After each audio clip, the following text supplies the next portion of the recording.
Imagine a super sneaky bug called lust. It's like a germ that makes people want things they shouldn't. This bug is so bad, it's messed up how we act and what we want. It's like a twisted game changer that makes everything go wonky. This is why lust is like the ultimate villain for people. It's caused so much trouble and keeps on causing trouble today. In a cool book called Ephesians, it talks about kicking out our old bad habits, like hanging out with this sneaky bug lust. It's like saying, bye-bye, old way of doing things. Because hanging out with lust just makes everything go wrong. Lust is like a tricky monster. It makes people want stuff that's not good for them, and it's super hard to control. It's like having a wild, out-of-control monster inside you. And guess what? It shows up again and again, making people do silly things. You know those stories in a big book called the Bible? Well, they're full of examples of how lust messes things up big time. It's like a big warning sign saying, watch out for lust. It leads to trouble. And you know what's really crazy? Lust gets all fired up by what people see.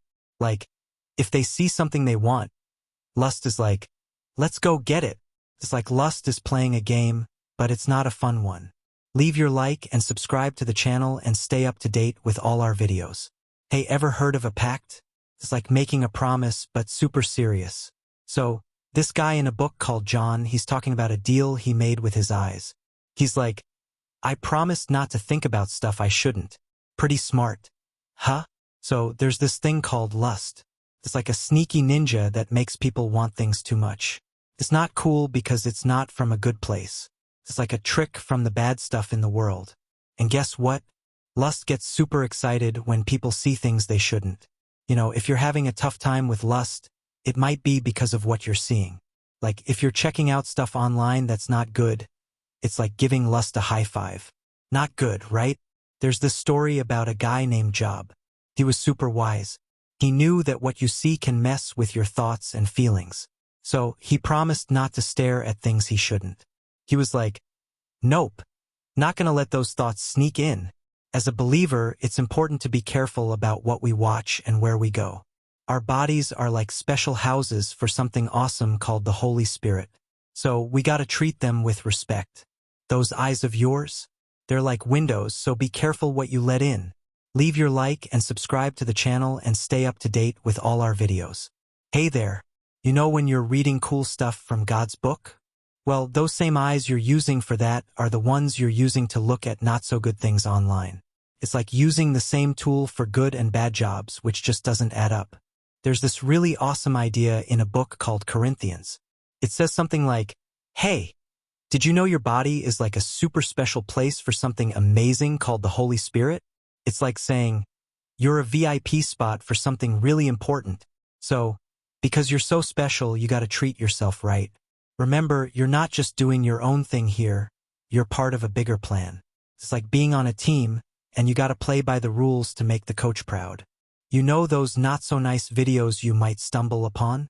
Well, guess what? The people in those videos, they're someone's family, someone's sister or daughter. Imagine if it was your own sister or loved one doing that. You wouldn't feel good about it, right?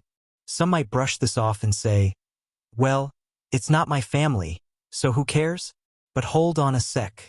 If you're okay with something bad happening to someone else's family, it's time to check your playbook. We're all part of the same team, after all. Hey, you know what makes a real Christian stand out? It's having a heart full of kindness and care for others. It's like being a superhero with a big heart. But let's zoom in on something super important. Our eyes. Picture this. There's this king, David, in a story from a book called Samuel. One evening, he's just chilling on his roof, and bam! He spots a lady taking a bath. Now, she's super pretty, and David couldn't take his eyes off her. Now, here's the kicker. Instead of thinking, oops, my bad, and walking away, David kept on staring. It's like he got stuck on a loop, just gawking and gawking. And guess what? This staring turned into something not so good. He ended up doing stuff he shouldn't have with that lady. But wait, it gets worse. That one mistake led David down a dark path. He started lying, plotting, and even did something really terrible. He got someone killed, all because he couldn't control his eyes and his desires. See, the thing is, when we let our eyes wander where they shouldn't, It's like giving fuel to this sneaky thing called lust. And once it takes hold, it can lead to a whole bunch of trouble. So, it's super important to keep our eyes in check and not let them wander where they shouldn't. Let's talk more about that sneaky thing called lust. See, it doesn't just stop at making you look once. Nope. It's like a magnet pulling you deeper and deeper into trouble. That's the tricky part about lust. It can take you places you never even imagined going. Remember King David? Well, after that one look, things spiraled out of control for him. He ended up doing something really, really bad. He got involved in a murder plot. And get this, for a whole year he was totally off track from walking with God. Crazy, right? But here's the thing. Lust isn't just about looking. It's about making you do stuff you never thought you would. It's like a spell that turns good people into doing really not so good things. I've seen it happen to folks, and they're left wondering, how did I even get here? The Bible talks about it too. It says, hey, watch out for sexual stuff. It's like hurting your own self. It's like saying, some battles you fight, but this one, you run from it as fast as you can. And you know why people struggle with lust and stuff like porn? Well, there are a couple of big reasons. One, they think they can handle it, but it ends up handling them. And two, they forget to run away when they should. It's like trying to fight a dragon when you should be booking it out of there. Let's chat about how some folks deal with this tricky thing called lust. You see, there are two big reasons why they end up in a tough spot. First off, they don't keep an eye on where their eyes wander. And second, they try to fight something that God says they should just run away from. Check out this cool advice from a book called Timothy. It says, run away from stuff that makes you feel all crazy, but focus on being good and kind. It's like saying, don't mess around with things that make you feel yucky inside, but hang out with good stuff instead. Now, let me give you some real-life examples to help explain the difference between fighting lust and fleeing from it. Picture two people who really like each other and want to get married. They decide to spend time together at home. Just the two of them. They think they can handle it all on their own without any help. But here's the twist. The smart move would be to have someone else there, like a chaperone, to keep them in check. It's like having a buddy system, you know? This way, they're not putting themselves in a sticky situation where they might end up feeling all tempted. Running away from lust means being super careful about where you put yourself. You don't want to be in situations where you might be tempted to do stuff you know you shouldn't. So, it's all about being smart and staying away from trouble before it even shows up. Let's talk about making smart choices and avoiding sticky situations. You see, if you steer clear of places where you might have to make a tough call, you're already making a good choice. But if you keep putting yourself in those spots, well, there's a chance you might end up making the wrong choice. Imagine this. A married guy decides to hit up a nightclub. First off, as a Christian, that's not really where he should be hanging out, right? And secondly, going to a place like that puts him in a tricky spot. Remember King David? When he saw Bathsheba, he was in a place he shouldn't have been in the first place. He should have been out there with his buddies, doing his king duties. Now, check out this cool advice from a guy named Paul to his friend Timothy. He's like, run away from those tricky temptations, but focus on being a good person. It's like saying, instead of getting caught up in stuff that's not good for you, focus on doing things that make you awesome. Isn't it cool that after telling Timothy to run from trouble, Paul gives him a whole list of awesome things to focus on? It's like saying, hey, here's a bunch of good stuff to keep you busy and happy. So, next time you're faced with a tough choice, think about where you're putting yourself and what you can do to stay on the right track. Let's talk about the people you hang out with.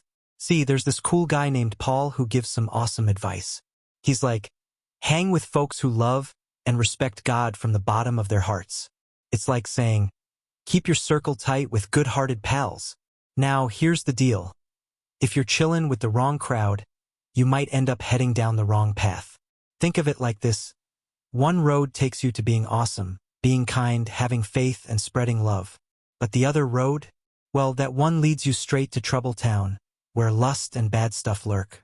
So, who you hang out with really matters. If your buddies are all about cheating or doing stuff they shouldn't, it might rub off on you.